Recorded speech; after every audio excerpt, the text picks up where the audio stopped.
कथेचं नाव आहे भरती आणि ओहोटी. MA मराठीमध्ये मी गोल्ड मेडल मिळवलं आणि ज्या कॉलेजमध्ये मी शिकलो होतो त्याच कॉलेजमध्ये प्राध्यापक म्हणून मला नोकरी मिळाली. माझ्या आयुष्यातला एक सोन्याचा दिवस. पण कॉलेज सुरू होऊन 3 महिने होऊन गेले होते. पण माझ्या ओळखीचे बरेच प्राध्यापक मंडळी आणि बरीचशी मंडळी त्या ठिकाणी असल्याने प्रत्येकजण माझं अभिनंदन करत होता आणि अभिनंदन करताना काही महत्त्वाच्या सूचना देत होता. त्यात एक सूचना महत्त्वाची अशी होती की त्या FYBAच्या वर्गात जरा सांभाळून राहा. एकाने जेव्हा मला सूचना दिली तेव्हा काही फार वाटलं नाही, पण दुसऱ्याने पण तीच सूचना दिली, तिसऱ्याने पण तीच सूचना दिली, तेव्हा माझ्याकडनं काही राहवलं गेलं नाही. आणि म्हणून मी माझ्या एका ओळखीच्या प्राध्यापकांना थोडंसं बाजूला घेतलं आणि मी त्यांना विचारलं, म्हटलं सर, सर्व माझं अभिनंदन करताय ठीक आहे, पण त्या FYBAच्या वर्गामध्ये मला थोडंसं सावध राहायला सांगतायत. नेमकं कशापासून सावध राहायचं हे मात्र कोणी काही सांगत नाहीये. मी कशापासून नेमका सावध राहू? तेव्हा त्यांनी मला म्हटलं, हे बघ, त्या FYBAच्या वर्गामध्ये आपल्या चेअरमनचा मुलगा आहे, दिलीप पाटील त्याचं नाव आहे. अतिशय उद्धट आणि वात्रट आहे. गुंड प्रवृत्तीच्या मुलांचा म्होरक्या येतो. नेहमी काही ना काही मुलींना त्रास देणं, अपंगांना त्रास देणं, प्राध्यापकांचा पिरियड उधळून लावणं हे त्याचे नित्याचे छंद आहेत. चेअरमनचा मुलगा असल्यामुळे कोणी त्याच्याकडे लक्ष देत नाही. तूही त्याच्याकडे काही लक्ष देऊ नको, सांभाळून राहा. मी म्हटलं ठीक आहे, धन्यवाद. मी त्यांना धन्यवाद म्हणतोय तोपर्यंत आमच्या कॉलेजचा शिपाई माझ्याजवळ आला आणि माझ्या हातामध्ये एक कॅटलॉग दिला, खडू डस्टर दिलं आणि त्यांनी मला सांगितलं की तुम्हाला या वेळापत्रकानुसार जायला सांगितलंय. मी टाइम टेबल बघितलं. टाइम टेबल पाहता बरोबरच माझ्या पोटामध्ये भीतीचा गोळा आला. कारण माझ्या आयुष्यातला पहिलाच तास FYBA वरच होता की ज्या वर्गात मला सावध राहायला सांगितलं होतं. पण गरीब घरातला मी, नोकरी करायला आवश्यक होतं, म्हणून मी ते टाइम टेबल घेतलं, विचार करू लागलो आणि आता जाऊया पिरियडवर म्हणून वळणार तोच बेल झाली आणि मी सरळ FYBAच्या वर्गामध्ये प्रवेश केला. वर्गात प्रवेश करता बरोबर इतक्या जोरजोरात मुलांनी आरडाओरडा करायला सुरुवात केली. कोणी बेंचेस वाजवलेत, कोणी आरोळ्या मारल्यात. पहिल्यांदा माझं एंट्री होती. मी त्यांना म्हटलं, काही हरकत नाही, बसा खाली. मी माझा परिचय थोडक्यात करून देतो, नंतर तुमचा करूया. मी माझा परिचय थोडक्यात केला. शेजारच्या गावचा आहे आणि विद्यापीठामध्ये मी मराठी विषयात गोल्ड मेडल मिळवलंय. आता तुम्ही तुमच्या कॅटलॉग मधल्या प्रत्येकाचं नाव उच्चारतो, प्रत्येकाने उभं राहायचं, एस सर म्हणायचं, म्हणजे आपोआपच आपला परिचय होईल. मी एक एक नाव उच्चारायला लागलो. मुलगा उभा राहत होता, एस सर म्हणत होता, सर्व बघत होते की हा तो मुलगा आहे. मुलगी उभा राहायची. मी अशी नावं घेता घेता घेता दिलीप पाटीलचं नाव उच्चारलं. चेअरमनचा मुलगा. अगोदरच सूचना होती.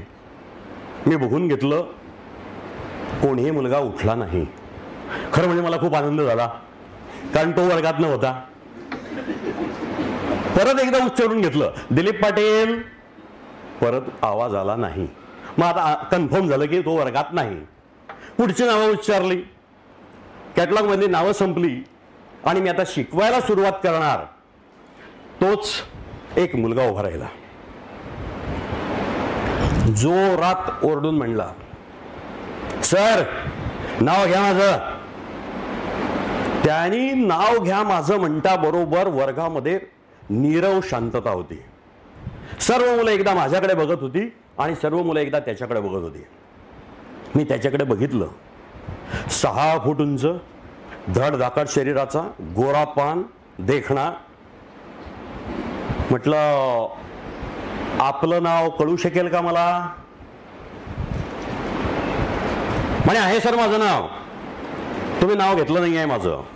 परत वर्गामध्ये नीरव शांतता. अरे म्हटलं बाबा मी तुझं नाव कशाला घेऊ, मला काय तुझी भांगड करायची आहे. मुला थोडेसे हसले, थोडासा लाईट वातावरण बदलावं म्हणून. आणि म्हटलं बघा नाव घ्या कोणाला म्हणतात, नवरा बायकोला म्हणते आणि बायको नवऱ्याला म्हणते. परत मुलाची जोरजोरात बेंचेस वाजवले, थोडासा वातावरण बदलवण्याचा मी प्रयत्न केला. तो म्हटला सर माझं नाव आहे. परत वर्गात निरव शांतता. म्हटलं प्लीज आपलं शुभ नाव मला कळेल का. म्हणजे दिलीप पाटील. तरी दिलीप पाटील म्हणल्याबरोबर माझे पाय लटपडायला लागले. मी त्याला म्हटलं दिलीप, मी तुझं नाव दोनदा उच्चारलं, ठीक आहे कदाचित तुझं लक्ष नसेल त्यावेळेला, मी आता तुझी प्रेझेंटी लावतो, पण वर्गामध्ये तुझं लक्ष असलं पाहिजे. बैस खाली. तो खाली बसला, पण माझ्या मनामध्ये भीती होती. हा काय करेल सांगता येत नाही, माहिती नव्हतं. पण मी खूप तयारी करून एक छान कविता तयार करून गेलो होतो शिकवायची त्या वर्गाला. प्रेम नावाची कविता होती. प्रेम म्हणजे काय असतं, ते कसं करावं याची मी उदाहरणं देत होतो. आई आणि मुलाचं प्रेम, शेजाऱ्यांचं प्रेम, गुरु आणि शिष्याचं प्रेम, पती आणि पत्नीचं प्रेम, अशी वेगवेगळी उदाहरणं देऊन मी ते समजवायचा प्रयत्न करत होतो. एवढ्यात दिलीप पाटील उभा राहिला. म्हणजे सर मला शंका आहे. म्हटलं बोला. म्हणजे तुमचं लग्न झालंय का सर. परत जोरजोरामध्ये बोलायला बेंचेस वाजवले. म्हटलं का रे बाबा तुला हा प्रश्न का पडला. नाही म्हणे तुम्ही आता जे पती पत्नी मधलं प्रेम सांगतायत शिकवतायत ते तुम्ही योग्य प्रकारे नाही शिकवू शकणार. म्हटलं का रे बाबा. म्हणे नाही आमच्या बाकीच्या शिक्षकांनी असं सांगितलंय की जे अनुभवात नसतं ते खरं असतं,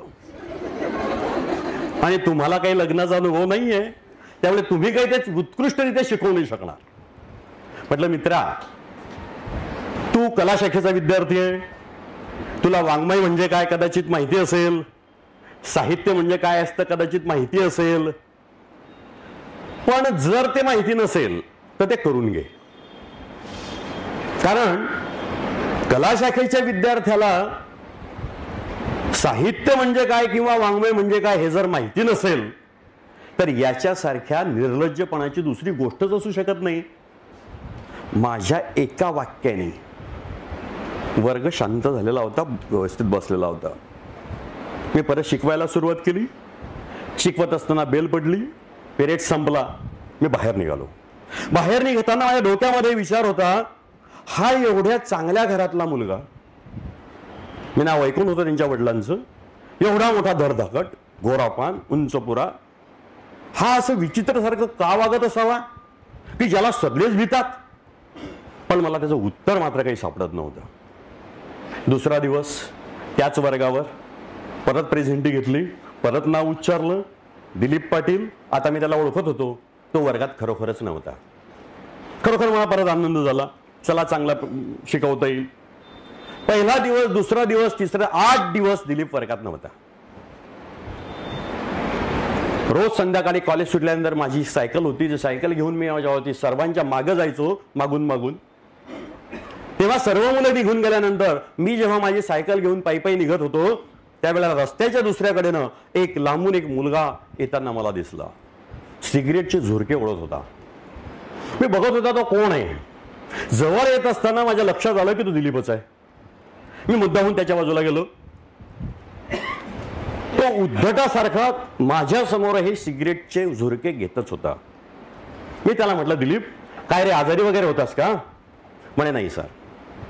अरे तू 8-10 दिवसापासून वर्गात नाही आहेस, विद्यापीठाच्या परीक्षा जवळ येत आहेत, पोर्शन वेगानं सुरू आहे, पण तू कसा काय वर्गात बसत नाहीये. नाही म्हणे सर मला काही शिकायचं नाहीये. अरे म्हटलं असं काय करतोस. अरे या वयामध्ये आपण काय केलं पाहिजे हे आपल्याला कळलंच पाहिजे.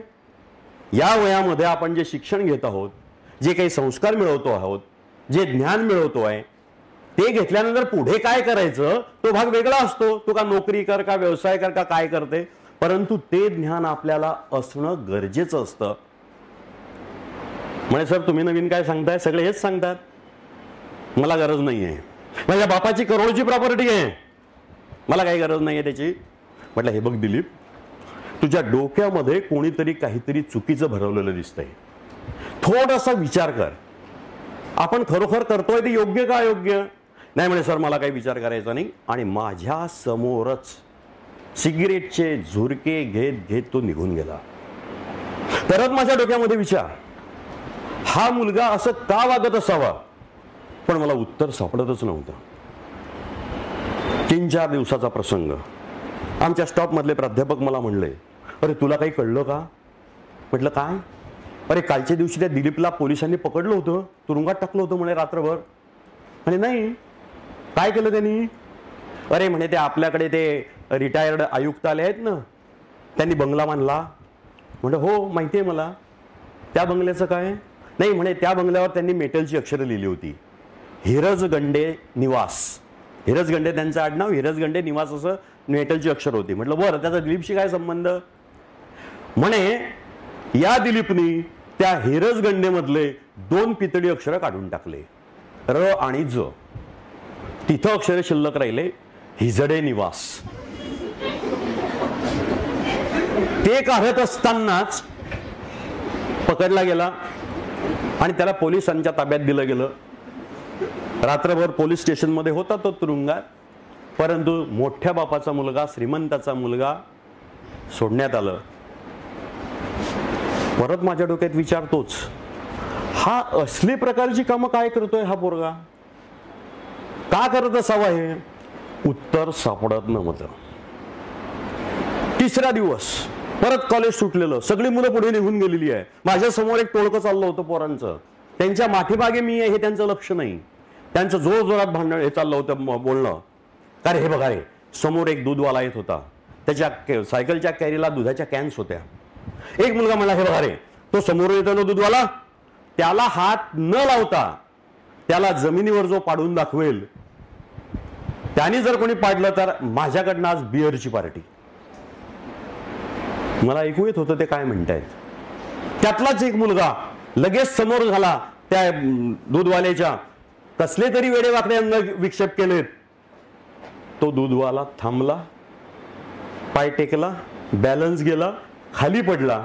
सर्व मुलं जोरजोरात ओरडत होते, आज संध्याकाळी बिअरची पार्टी, बिअरची पार्टी. आणि सगळी मुलं तिथून हा हा करून निघून गेले. माझं लक्ष होतं त्या दूधवाल्याकडे. एकही वाक्य, एकही शब्द न बोलताना त्यांनी सायकल उचलली. दूध खाली पडलं होतं, सांडलं गेलं होतं. कॅन्स उचलल्या, परत कॅरीला लावल्या. त्याच्या डोळ्यामध्ये अश्रू होते. मी बघत होतो, तसाच तो निघून गेला. आणि माझं पूर्ण लक्ष होतं त्या दूधवाल्याच्या समोर वेडेवाकडे अंगविक्षेप करणारा दिलीपच होता. परत माझ्या डोक्यामध्ये विचारांचं थैमान चालू झालं. हा करतोय काय? त्याला कसं थांबवता येईल? परंतु मला उत्तर मात्र सापडत नव्हतं. 2रा दिवस वर्गात बसत नाहीये दिलीप. काय करतोय कळत नाही. परंतु रोज कुठली ना कुठली भानगड, कुठलं ना कुठलं काही ना काही त्याच्या संदर्भात वाईटच गोष्ट ऐकायला यायची. आमच्या स्टॉप रूम मध्ये बसलो होतो, एवढ्या शिपाई धावत धावत पळत आला. म्हणजे सर जरा लवकर उठा, आपल्या वर्गामध्ये FYBच्या वर्गामध्ये कुलकर्णी सर स्टेजवरनं खाली पडलेत, बेशुद्ध पडलेत, त्यांना हॉस्पिटलला न्यायचं आहे. मी म्हटलं का बाबा काय झालं?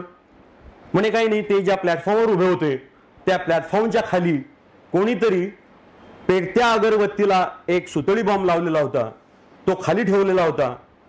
सर तिथे शिकवत असताना तो अचानक फुटला, आवाजाने त्यांचा बॅलन्स गेला, ते खाली पडले आहेत, बेशुद्ध पडले आहेत. आम्ही पळत पळत गेलो, कुलकर्णी सरांना उचललं, हॉस्पिटलला नेलं. प्राचार्यांनी चौकशी केली, तो सुतळी बॉम्ब त्या पेटत्या अगरबत्तीला लावणारा दिलीपच होता. परत माझ्या डोक्यामध्ये काय करता येईल उत्तर मात्र सापडत नव्हतं. त्याच्या नंतरचा 2राच दिवस, कॉलेज भरण्याची वेळ. आमच्या कॉलेजचा जिना असा वर जात होता, खालीच पोर्च होता. मी माझी सायकल पोर्चमध्ये लावली आणि वळणार तोच माझं लक्ष जिन्यावर गेलं. एका बाजूने काही मुलींचे घोडका खाली उतरत होता. पाहता पाहता काही क्षणाच्या आत 2-4 मुलं वरून धावत पळत येत होती. त्यातल्या एका मुलाने जोरात एका मुलीला धक्का मारला. उतरणाऱ्या मुलगीचा बॅलन्स गेला, घरंगळली, डोक्याला मोठी खोक पडली. मुलींनी उचललं, लेडीज रूम मध्ये नेलं. त्या प्रत्यक्ष घटनेचा मी साक्षीदार होतो. तो धक्का मारणारा हे दिलीप पाटीलच होता. ही गोष्ट हा म्हणता सर्व कॉलेजमध्ये पसरली आणि सर्व प्राध्यापक प्राचार्यांच्या खोलीमध्ये जमले आणि प्रत्येक जण सांगत होता, सर आजपर्यंत दिलीपचा खूप त्रास होतोय, चेअरमनचा मुलगा म्हणून कोणी बोलू शकत नव्हतं, पण आज त्यांनी जे कृत्य केलंय ते अतिशय वाईट आहे. त्याला आजच्या आज कॉलेजमधनं रस्टिकेट केलंच पाहिजे. आणि आमचे कुलकर्णी सरांचा विशेष राग होता. ते तर म्हणले, सर जर आज तुम्ही याला रेस्ट्रिकेट करणार नसाल, आम्ही सर्वचे सर्व प्राध्यापक कॉलेज बंद पाडू. प्राचार्यांना मोठा प्रश्न पडला. आपल्याच कॉलेजच्या चेअरमनच्या मुलाला रेस्ट्रिकेट करायचं म्हणजे काय, त्यांच्याच कॉलेजमधनं काय करावं. पण प्राध्यापकांचा तो जोर बघताना प्राचार्य म्हणले, ठीक आहे, मी त्याला कॉलेजमधनं रेस्ट्रिकेट करतो, तुम्ही आपापल्या पिरियडवर निघा. सर्व प्राध्यापक निघून गेले. मी मात्र तिथेच थांबलो होतो. मी प्राचार्यांजवळ गेलो आणि म्हटलं, सर कॉलेजच्या आपल्या विद्यापीठाच्या ज्या परीक्षा आहेत त्या फक्त 2 महिन्यावर आहेत. मला असं वाटतं तुम्ही दिलीपला फक्त सूचना द्या, नाव नका काढू, तू कॉलेजमध्ये येऊ नको असं म्हणून सांगा, पण त्याला रस्टिकेट करू नका. त्यांनी माझ्याकडे अशा एका विचित्र नजरेनं पाहिलं. नाही, तुम्हाला काही कळतं का, ही चांगली संधी आली आहे, तो अतिशय नालायक विद्यार्थी आहे, त्याला रस्टिकेट केलंच पाहिजे. तो किती नालायक आहे याची तुम्हाला कल्पना नाही, कारण तुम्हाला अजून 6च महिने होत आहेत इथे सर्व्हिस करायला. फार चांगली संधी आली आहे, मी त्याला रस्टिकेट करतो. मी म्हटलं, सर प्लीज, मला असं वाटतं त्याला तुम्ही आता रस्टिकेट करून टाकलं तर तो कदाचित त्याच्या आयुष्यातनं उठून जाईल. मला असं वाटतं आपण त्याला काही सूचना देऊया, पण रस्टिकेट नका करू. तेव्हा प्राचार्य साहेब संतापले माझ्यावर.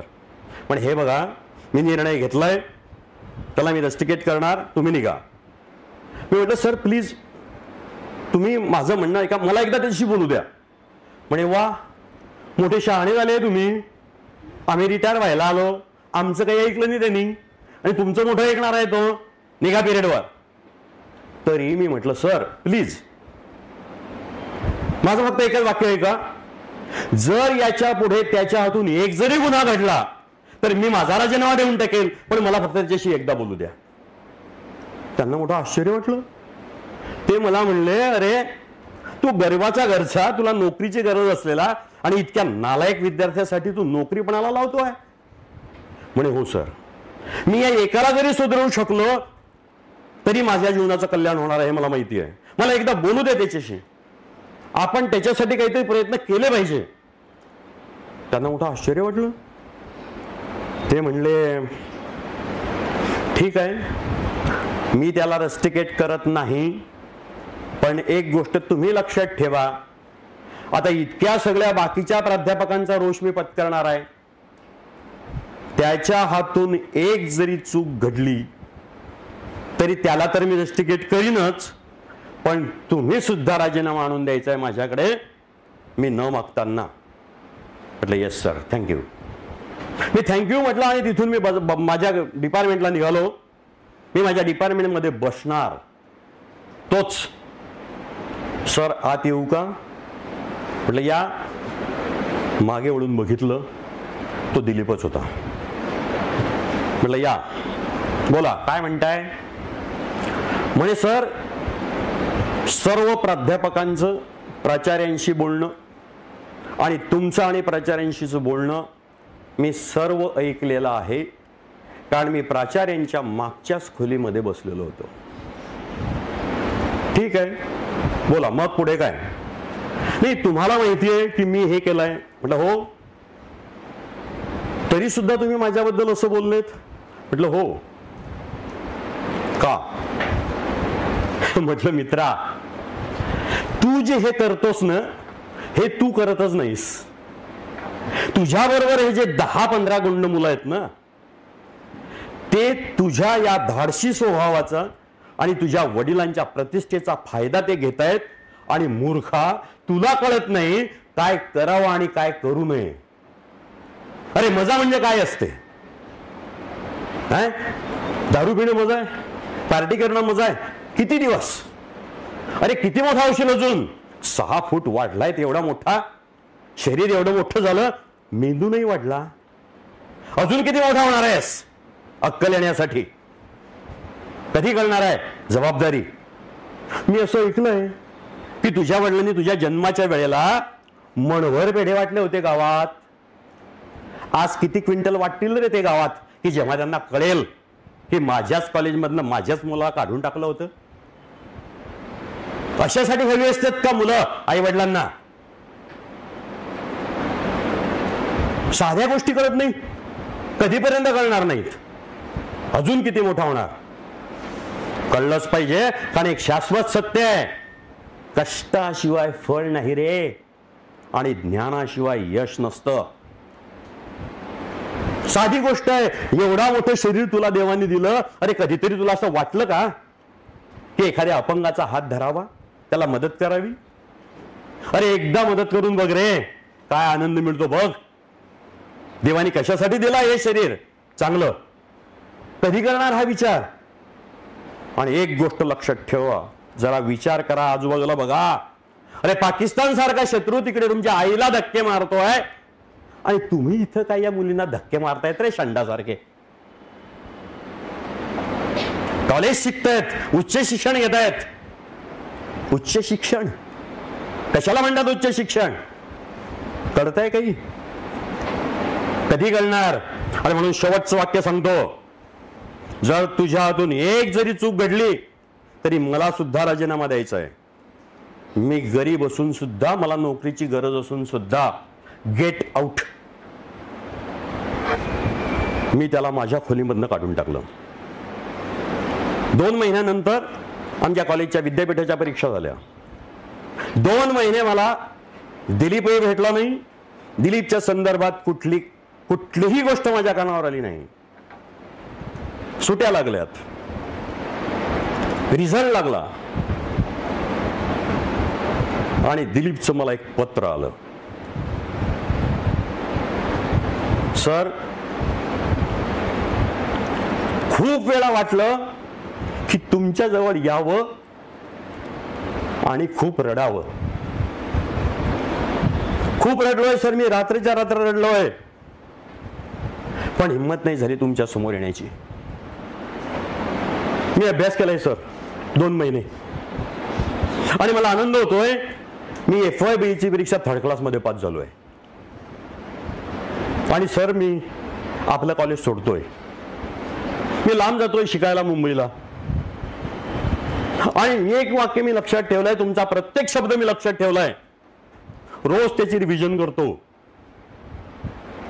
मी काहीतरी करणार आहे सर माझ्या आयुष्यात, करून दाखवणार आहे. मला तुमचा आशीर्वाद हवाय. नाही, मला माहिती आहे तो आहेच माझ्याकडे, तुमचा आशीर्वाद माझ्याजवळ आहेच. पण सर मला एक पत्र लिहा, मला खूप आनंद होईल. त्याच्यासाठी मी एक पत्र लिहिलं. चिरंजीव दिलीप, अरे तुला पश्चाताप झाला, संपलं सगळं. आता प्रामाणिकपणे अभ्यास कर, यश मिळणार, माझा आशीर्वाद आहेच. पण हो, मी NCC ऑफिसर आहे, तुला एक नक्की सल्ला देईल. तुझ्याजवळ जर तिथे NCC युनिट असेल तर त्यामध्ये भाग घे. B सर्टिफिकेटची परीक्षा असते, नंतर शेवटच्या वर्षी A सर्टिफिकेटची परीक्षा असते. जर A सर्टिफिकेटची परीक्षा, C सर्टिफिकेटची परीक्षा तू जर A ग्रेड मध्ये पास झाला तर शॉर्ट सर्व्हिस कमिशनच्या ज्या स्पर्धात्मक परीक्षा असतात त्याला सरळ प्रवेश आपल्याला मिळू शकतो. शॉर्ट सर्व्हिसेसच्या कमिशन साठीचे प्रयत्न अशासाठी करायचे असतात की आपल्याला डायरेक्ट मिलिटरीमध्ये ऑफिसर होता येतं. त्याच्यामध्ये ऑफिसर झालंच पाहिजे असं नाही, पण ह्या परीक्षा देताना किंवा हे ट्रेनिंग घेत असताना आपल्याला असे काही गुण तयार होतात की ज्याच्याने आपण आयुष्यामध्ये इतरांपेक्षा प्रभावी व्यक्तिमत्व तयार करू शकतो. प्रयत्न कर. 1 वर्षापर्यंत त्याचं पत्र नाही. 1 वर्षानंतर मला त्याचं परत पत्र आलं, सर या वर्षी SYBA ची परीक्षा मी 2nd क्लासमध्ये पास झालोय, तुम्ही सांगितल्याप्रमाणे मी एनसीसी जॉईन केली होती. यावर्षी बी सर्टिफिकेटची परीक्षा दिली आहे आणि ती बी ग्रेडमध्ये पास झालो आहे. सर मी प्रयत्न करतोय, प्रामाणिकपणे प्रयत्न करतोय सर. पण मला आता पुढे सी सर्टिफिकेटची परीक्षा द्यायची आहे आणि त्यासाठी मला काही पुस्तकांची गरज आहे सर. जर असली तर जरूर कळवा, कुठे मिळतील ते सांगा, म्हणजे मला फायदा होईल. मी माझ्याजवळची काही पुस्तकं त्याला पाठवली. त्याच्यानंतर 1.5 वर्षापर्यंत कुठलाही संपर्क नाही. 1.5 वर्षानंतर मला परत दिलीपचं पत्र आलं, सर आज मी BA फर्स्ट क्लासमध्ये पास झालोय. एनसीसीची सी सर्टिफिकेटची परीक्षा मी A ग्रेडमध्ये पास झालोय. तुम्ही सांगितल्याप्रमाणे मी शॉर्ट सर्व्हिस कमिशनच्या स्पर्धा परीक्षेला बसलो होतो आणि आजच मला माझ्या हातामध्ये ऑर्डर आली आहे, सर माझं मिलिटरीमध्ये सेकंड लेफ्टनंट म्हणून सिलेक्शन झालंय. मला इतका आनंद झाला की कदाचित एखादा मोठा पुरस्कार मिळाल्यानंतर जो झाला असता त्याच्यापेक्षा कितीतरी मोठा मला आनंद झाला. त्याने लिहिलं होतं, सर मी तुमचाच विद्यार्थी आहे, तुमचाच विद्यार्थी राहील. तुमचे आभार तर मी मानणार नाही, कारण मला तुमच्या ऋणातच राहायचं आहे. मी त्याला परत पत्र लिहिलं, चिरंजीव दिलीप, अरे पहिल्यांदा अभिनंदन, ऑफिसरचं ट्रेनिंग घेणार आहे आणि ऑफिसर होणार आहे. आणि आभार सुद्धा मित्रा, तुला आश्चर्य वाटेल कदाचित की मी तुझे आभार का मानतोय. मित्रा आभार अशासाठी की तू मला यशस्वी केलायस. आणि हो मला माहिती आहे तुझे पत्र अनेक मला येणार आहेत. ते पत्र अशी असणार आहेत की ज्याच्यात अभिनंदन मला तुला करावं लागणार आहे वारंवार, इतकं यश तू मिळवणार आहेस. आत्ताच मी त्या परमेश्वराच्या चरणी प्रार्थना करून ठेवणार आहे की देवा प्रत्येक ठिकाणी यशस्वीची माळ तुझ्याच गळ्यात पडू दे. 2 वर्षाचा पिरियड गेला, ट्रेनिंग संपलं, सेकंड लेफ्टनंट म्हणून त्याची अपॉइंटमेंट झाली. परत पत्र आलं, सर मी एका कर्नलच्या मुलीशी प्रेमविवाह केलाय, अभिनंदन. दुसरं पत्र आलं, सर आज अशा स्पर्धा होत्या त्यामध्ये गोल्ड मेडल मिळवलं, अभिनंदन. सर तुम्ही आजोबा झालेत, पुत्ररत्न झालं, अभिनंदन. सर या ठिकाणी अशा स्पर्धा होत्या त्या ठिकाणचं गोल्ड मेडल मिळवलं, अभिनंदन. सर आज मी सेकंड लेफ्टनंटचा लेफ्टनंट झालो आहे, अभिनंदन. असे कितीतरी अभिनंदनाचे पत्र मी त्याला लिहितोय. एक अभिनंदनाचं पत्र आलं, सर मी आज लेफ्टनंटचा कॅप्टन झालोय, अभिनंदन. मला माहिती होतं मला खूप वेळा त्याचं अभिनंदन करायचं आहे, कारण मला माहिती होतं त्यांनी किती मेहनत घेतली आहे, किती अभ्यास त्यांनी केलाय, किती ट्रेनिंग त्यांनी घेतलंय, किती प्रामाणिकपणे त्यांनी अभ्यास केलाय. त्याचं फळ त्याला मिळणारच होतं. एके दिवशी दुपारी 1:30ची वेळ होती. मी माझ्या रेडिओवरच्या 1:30च्या बातम्या ऐकत होतो. निवेदक सांगत होता, दिवसापूर्वी पाकिस्तानने आपल्या भारतावर एका भागात हल्ला केला होता. त्यांनी आपला काही प्रदेश काबीज केला होता. आपली काही युद्ध सामुग्री पण त्यांनी घेतली होती ताब्यात. त्यांना तिथून हुसकून लावण्यासाठी एक विशेष मोहीम राबवण्यात आली. त्या मोहिमेमध्ये अतिशय उत्कृष्ट दर्जाचे अधिकारी जवान त्यामध्ये होते. त्या मोहिमेमध्ये असणाऱ्या जवानांनी, त्या ऑफिसर्सनी त्या ठिकाणी असं काही शौर्य गाजवलंय की त्यांनी आपला जो प्रदेश बळकावला होता तो आपण मुक्त केला, आपण आपल्या सीमा सुरक्षित केल्या आणि त्यांचं कितीतरी कोटी रुपयाचं युद्ध सामग्री आपण हस्तगत केलाय. त्या जवानांचं कौतुक करायला शब्द पुरे आहेत, परंतु नाइलाजानं सांगावं लागतंय या यशस्वी मोहिमेचे सूत्रधार कॅप्टन दिलीप पाटील शहीद झालेत. मला पुढचं वाक्य ऐकू नाही आलं, कारण मी चक्कर येऊन खुर्चीतनं खाली फरशीवर पडलो होतो. जेव्हा मला जाग आली तेव्हा मी हॉस्पिटलमध्ये होतो. माझ्या समोर दिलीपचं संपूर्ण आयुष्य होतं की ज्या आयुष्यातली ओहोटी मी पाहिली होती त्या ओहोटीचं रूपांतर आज भरतीमध्ये होऊन आकाशाकडे झेपावत होतं. धन्यवाद.